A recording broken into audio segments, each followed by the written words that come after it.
are super excited today for many reasons. One, mainly because we have Ton here today sharing with us. Yay, thank you so much, Ton. We're so excited to have you. Today, Ton and I are going to share how to support English learners in reading during distance learning. And Ton is an amazing educator. We've known Ton for a very long time. He's been an educator, but not only teaching students, he's been teaching us as well. And so we're honored to have him here today to share with us. I've been working with Ton for a long time in many aspects. Anytime I get the chance to work with him, I jump at it. Ton writes for many avenues. He writes for Middle Web, he's written for Sideless Education, he's been a contributor to many publications, written for Ed Week, many magazines for education, contributed to blogs. He has his own website. He has classes that you can take, now his own podcast as well. He's a presenter, presented nationally, and he also teaches. So those are amazing things. We know that we admire Ton so much, and we're excited to have him with us today. Before I share Ton with you all, because I know you are eager, you came here to see him. I know that because I did too. I also want to let you know that during our presentation today, during our webinar, we have a way for you to talk to us and visit with one another on Twitter. If you are on Twitter, you can share what you're learning. You can take pictures of the screen and share on the hashtag SilencedEdChat, as well as on YouTube in the chat field. And we have our very own Anna Mattis. She'll be collaborating with you on there. And Anna's on the screen. There's Anna. We're so excited to have her. She is the co-author of Boosting Achievement and also the author of the 7 Steps Lote book. So we're so excited to have Anna here supporting us in the chat. And we know that if you ask questions on the chat, she's going to field many of them. But because we have a lot of people watching today, you may have questions that don't get answered right away. So don't fear. Ton and I will try to hop on the chat in YouTube and on Twitter after this webinar, and we'll answer as many as we can. And if we don't answer them right away, tag us, and hopefully we'll get to those questions a little bit later. We have some objectives for you.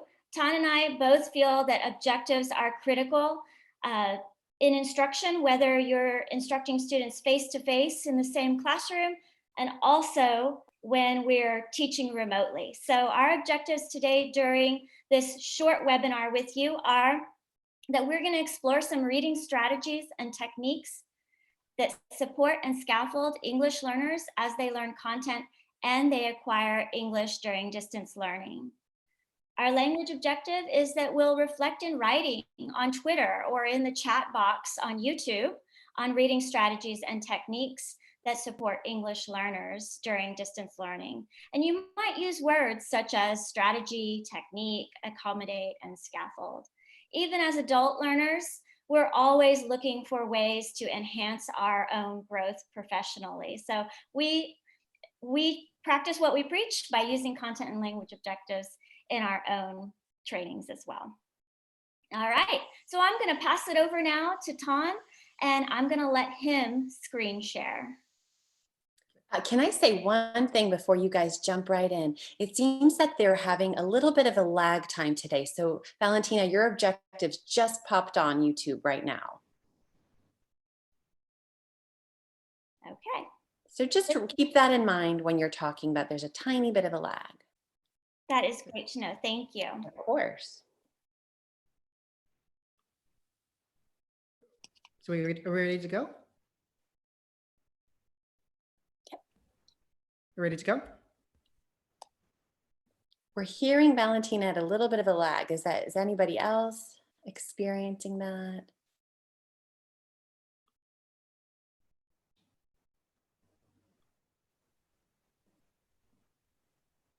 Should I present then? I think so. Yeah, go ahead and get Okay. started. Okay, great, thanks. I just want to show you two pictures. The picture in the top is my classroom before COVID-19. And the picture in the bottom is my picture right now after COVID-19. I'm a fifth grade ELA teacher. I work at a private international school. So my school is very well resourced, and my students are from phase 3 to 5. But I will also share some strategies for beginning language learners. And I've been in virtual school since February 2nd. And this is what you're seeing on a typical day now that I'm not in school anymore. I'm at my house, and this is my work laptop. This is my personal laptop. I have 2 students at the same time conferencing with me, and they're doing different tasks. And I have a 3rd kid right now conferencing. So this is my life. I'm right there with you. I just want to share with you that if I share with you what I share with you might look like a McCafe. Your job is to take the principles that I share and turn them into a Starbucks, because the principles of these 2 companies are the same, but their audiences are different. So the way I share things that I'm doing are for my particular audience. The principles can work for both of our contexts, but the audience, you have to change it for your audience. The principles that I want to share is asynchronous reading. And we use that specifically when we know that kids can do something independently. They don't need a lot of help. And we focus on synchronous reading instruction when we know kids need live support. And I'll go through that, and you'll see examples of that throughout this presentation.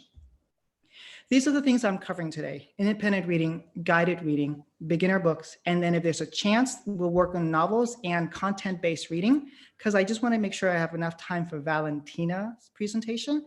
I've turned those slides into videos for you, and we'll get these slides out to you. Valentina, if it's possible, you can send the slides out to YouTube for people. So let's go with first, independent reading. If your school is still able to send things to kids, like my school has been doing for the last 8 weeks, we have kids go onto our online system, and the librarians are wonderful. They help kids select books. Then once every 2 weeks, there's a book drop off, and kids can come and get books. And this is an example of a book for my 5th graders. However, I know most of us are now, like my school included, are now moving offline. So they can't read independently. They can't come to school and get books anymore. So we're moving to something called Get Epic. I know many of you are familiar with the Get Epic, and it's just an amazing experience. So this has been taken on this morning on April 2nd, and I have 16 students. My kids have read 134 books.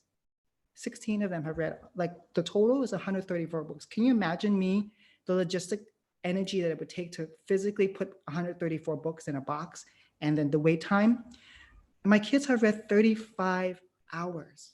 This on average, so that's total. But imagine kids reading 35 hours, and in just a few days. This was given last week to kids. So I just want to show you a video, because I don't want to have 20,000 slides about Get Epic, but I'm just going to show you a video of what it looks like. And the second thing is, I also want to model for you how I'm creating screen recorded videos and then showing my face. This is what it would look like for my students. Let's watch the video about Get Epic.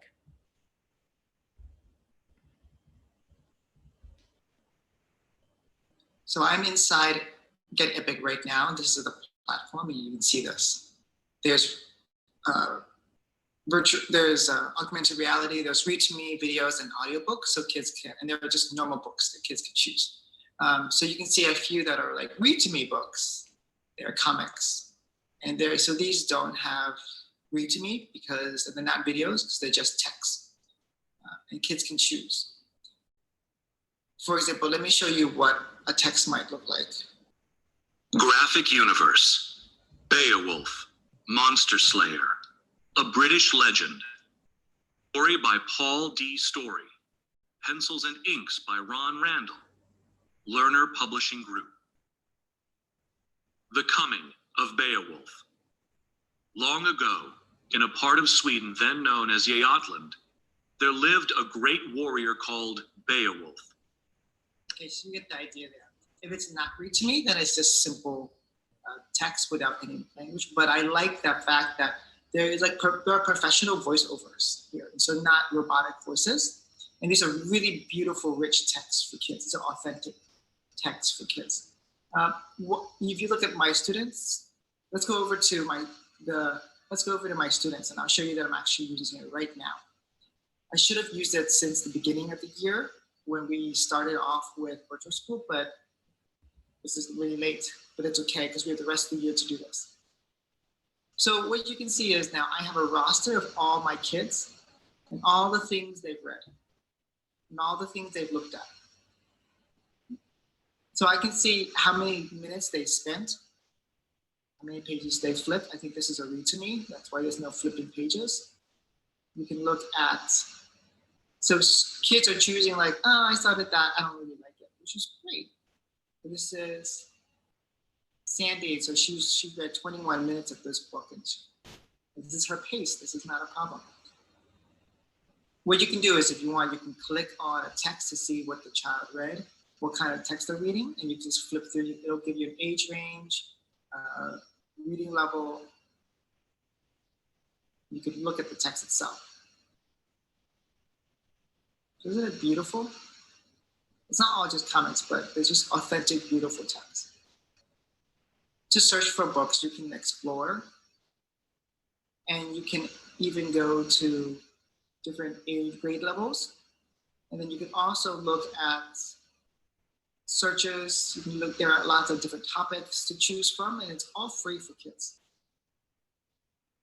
There's also Spanish, Chinese, and French books for kids.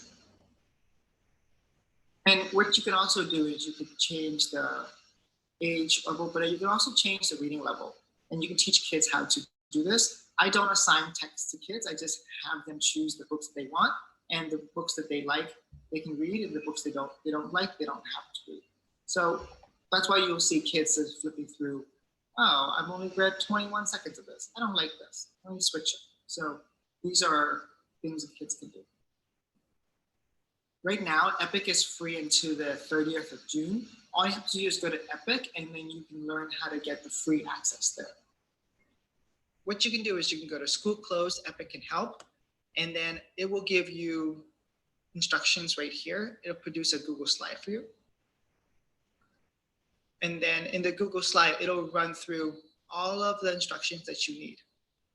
You can download this and share with this. So if you need, you make a copy of it. And Epic is so kind to show us how to do that. Basically, you just have to give kids the access code and send the parents a notification, and that's it. And the kids are ready to read. Okay, so this is an example of what I would do with after my kids. So I say you can read a physical book or you can go on Epic. Here are 3 levels of reflections that you can have. I asked them to write 2 a week. They can read I would ask them to read every day, but they don't have to write every day. When I come back from break, I'm going to say, just do 1 reflection a week, because I don't want it to be something that kills their joy of love, their love of reading. I just want to see, hey, what are you reading?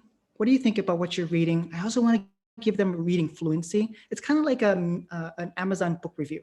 So for example, this is from Terry, and she wrote on the 23rd. I noticed that the author had put a lot of dialogue in the story and also expresses how Sao-san feeling in some of the book. Also, I noticed that the book is written just by the main characters telling that. I think she is looking at level 3, and she's looking at the writing craft. How great is that? So this is the levels. We'll send this out to you, and Valentina and Anna will send it out to you on YouTube so you could have this slide, all these slides.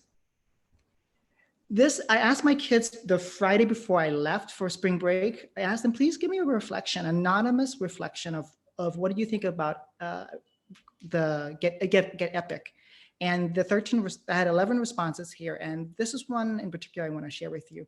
I think this app called Get Epic is very good for reading, because especially that we are doing the virtual school, it's much easier to find the book that what I want. If there's no Epic, we had to go to school to find a book. Therefore, it's not as comfortable. So we're really talking about helping kids get access to book, because that is one of the best things we can do for kids during this experience. And even when it's not virtual schooling, We want to have kids read as much as possible because that it reduces a third of the effect of poverty. Here's an example. I checked, let's see, if spring break starts on 28th, I want to see, are kids reading? I'm not making them read at all, but are they enjoying reading? And I noticed some kids are actually reading for 28 minutes and 27 minutes on days that they don't have to on their break. So this means the culture of reading is starting to take place. Let's move to guided reading right now. And here are the principles. It's that students need to have instruction for targeted reading skills. Here, what I just showed you, independent reading, is all asynchronous, just getting them to love reading. They don't really need me to be in a conference call to show them how to do that, right? But however, they do need the skill of looking at text very critically. And so what we do is we have kids come together synchronously and we lead the discussion of one of these books. So these books are books we've given kids during our ecosystem unit, unit 3, and they self-selected the books, and then we worked with the kids to help guide the book club online. So what you're seeing is these slides are for my kids who are reading Tiger Rising. They meet every Tuesday and Thursday until the book is done. We meet at 11 until 11:30. And I have them talk about the text, what they thought about it, what their opinion is first. And then I guide them through the things we want to work on. We want to help them understand the plot diagram. We want to help them see that, oh, the character changes over time. We want to help them see that the author specifically put in minor characters for a reason. We want also focus on the concepts of the book, like feelings, fears, and acknowledging the truth, and we talk about that. And then we also talk about the symbolism in the book. What does the sun represent? What does the tiger represent? What does the suitcase represent? And so here we had to have synchronous learning experiences to guide students because they needed to read a book, not just for fun, but also to look at it very critically and for all the elements of literature. Let's move on to beginning readers, because I know that's what a lot of you are here for. I don't work with beginning readers, but there are some suggestions that I would offer. One is from the amazing Dr. Katie Topp. I know that she's here. Katie, if you want to talk about it, you can. If you want to share your link on Virtual for that, you can as well. This is what it looks like. She created on her iPad, or you can also do it on your laptop, a little book for tadpoles, for frogs. It's 2 of 6 pages. And for every single item that she wants kids to say, she recorded her voice saying it, like egg, tadpole, froglet. And so she can send this to kids at home. They can click on it. Even if the parents can't read English, the parents can sit next to the kid and help them through just pushing buttons. Right? Let's watch what it sounds like.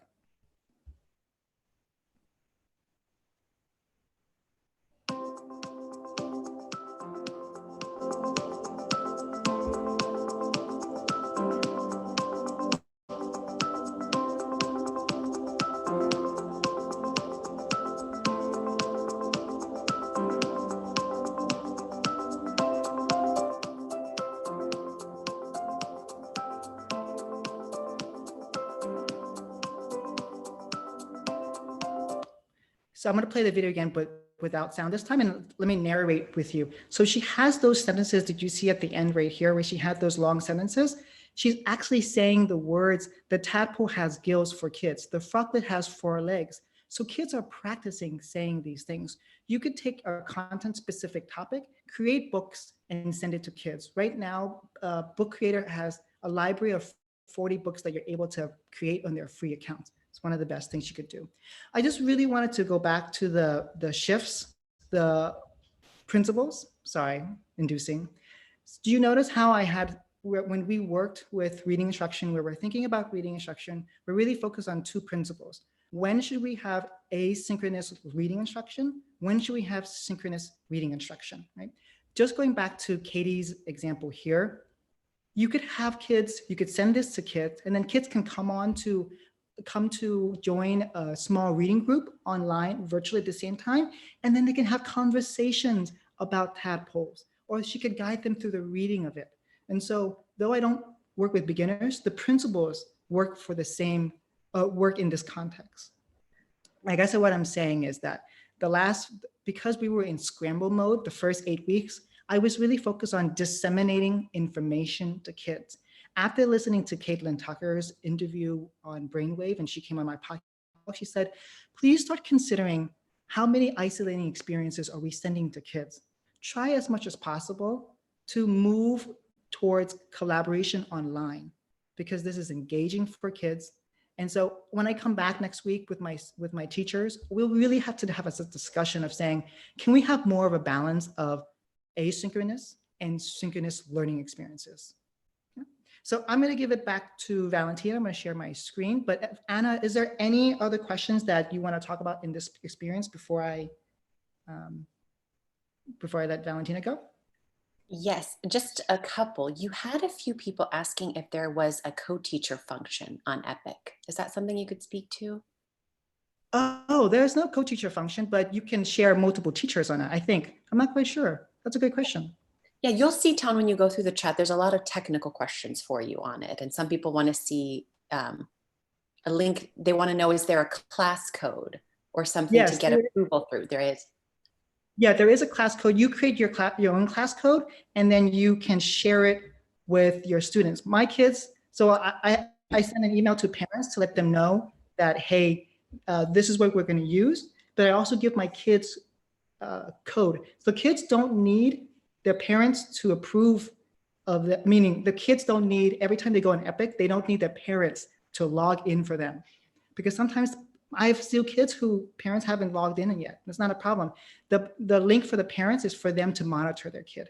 But the link for the kids just have an access code. They go into it. Even if their parent didn't sign up for Epic, kids can still join. So I just made sure I sent an email to say, hey, parents, this is what we're doing because we want to help kids read more.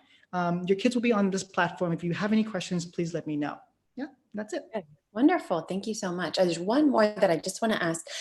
My classroom teachers use Epic, but I don't have access to their accounts. How do I support the Ls who are using this resource? Do you have any words of wisdom about that? Okay. So what you could do is you would collaborate with your homeroom teacher to say, what are you noticing about what they're reading? Are they struggling with reading something? But you could say, oh, you could even take a small group of kids and guide them through Epic or work or co-read a text with them. That's why I also wanted to share. Do you know, even though my kids don't need me to help them with independent reading, maybe for the beginners, you just have your own Epic account, turn on, share your screen, and then share your screen and then have kids go to the Google Meet or Zoom and then read the text with you out loud. So that's another way of doing it. Good, wonderful. Last question then, I do have one more because a couple people asked about the audience. Is it appropriate for secondary? It seems like the examples we saw were a little bit more elementary focused. Would that work for our secondary students? Yes, there is. There are chapters. So you can go to the explore or the book function and you can look for specifically just chapter books. Okay. And so there's no pictures in the books. So you can look at that. Yeah. That's what my fifth grade teachers asked to do. When I shared this with them, they said it looks like for like language learners and young kids. Then I showed them the reading chapter book function, and they were like, oh, "Yes, we're going to use this." Good. Thanks so much. Anytime. Thank you. All right. I love what Tan shared, especially the Get Epic. And many people before the webinar asked whether this webinar was for secondary or elementary, what was our audience, and really and truly everything that Tan shared is applicable for elementary through secondary. You just have to take it and apply it to the students that you are serving. We've been using Get Epic for elementary students, for our students in middle school, and for our students in high school as well, depending on their language levels. Also, what Tan explained was really that gradual release of responsibility, moving students from the I'm going to model for you, this is what it looks like, to let's do it together, guided practice, and now you're going to do it on your own. This is your time to shine. I want you to do this independently. in all that we do with students, our goal is for them to do it independently, no matter what we teach them, even our own children, whether we're teaching them to walk or talk, ride a bike, no matter what, our ultimate goal is for them to do it on their own automatically and naturally. But we have to start with that explicit, simple instruction. And that's what Tan was showing us as he went through. Even with distance learning, we still want to start with those simple, explicit instructions with scaffolds and accommodations to support students as they get to that natural automatic stage. And in the corner, I'm showing you a picture of boosting achievement because in this book, Carol and Anna explicitly share how to move students through the guided release of responsibility using reading and writing. So if you don't have this book, I really suggest to either get access to it or go on the hashtag boosting achievement and take a look at how we use boosting achievement to support our readers and writers as they gain proficiency in English. And what I'd like to share is that as we're thinking about our students in distance learning and reading, there are a few things that we can do to support them that Tan actually took us through in this time together with us. And we're so grateful that he did share.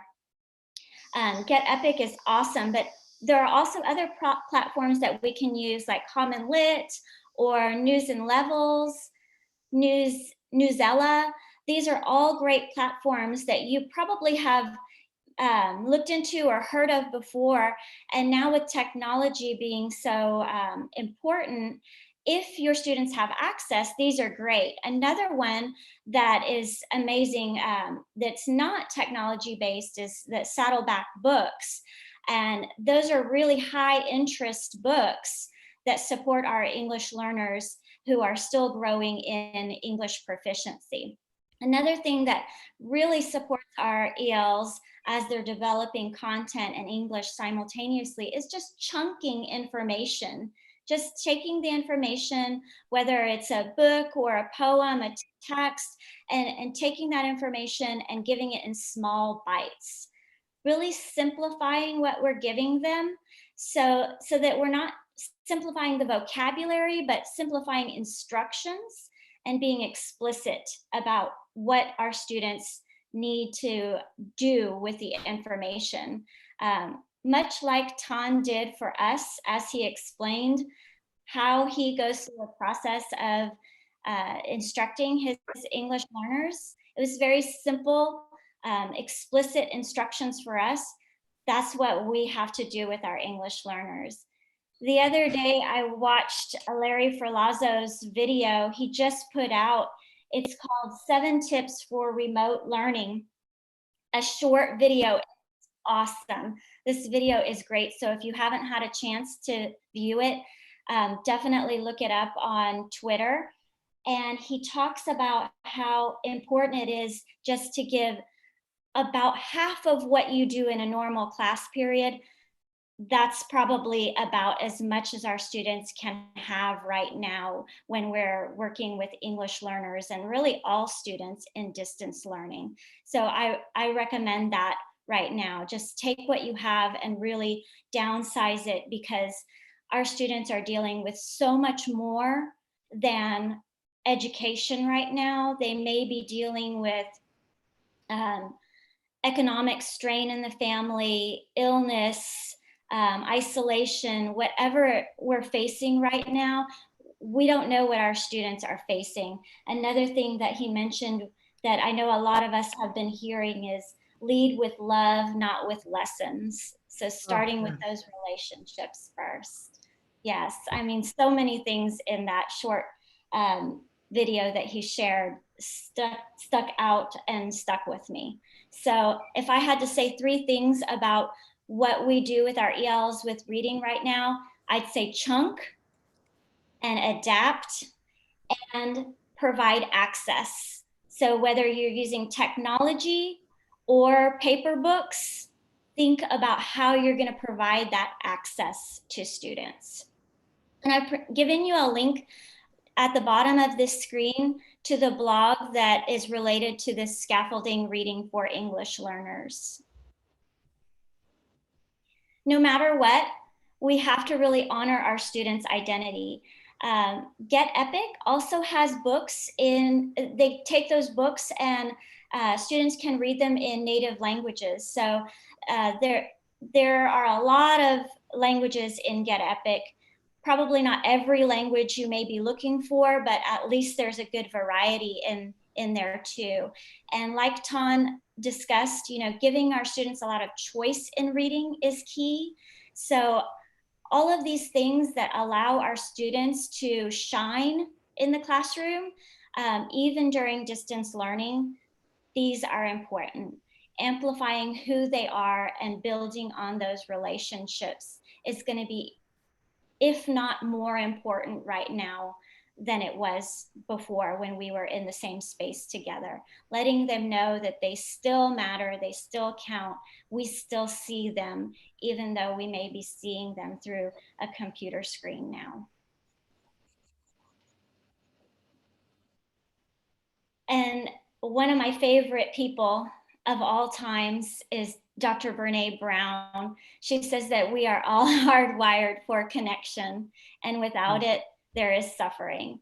So even though some of us are calling this social distancing, this is really more like physical distancing. We still have to socialize with one another.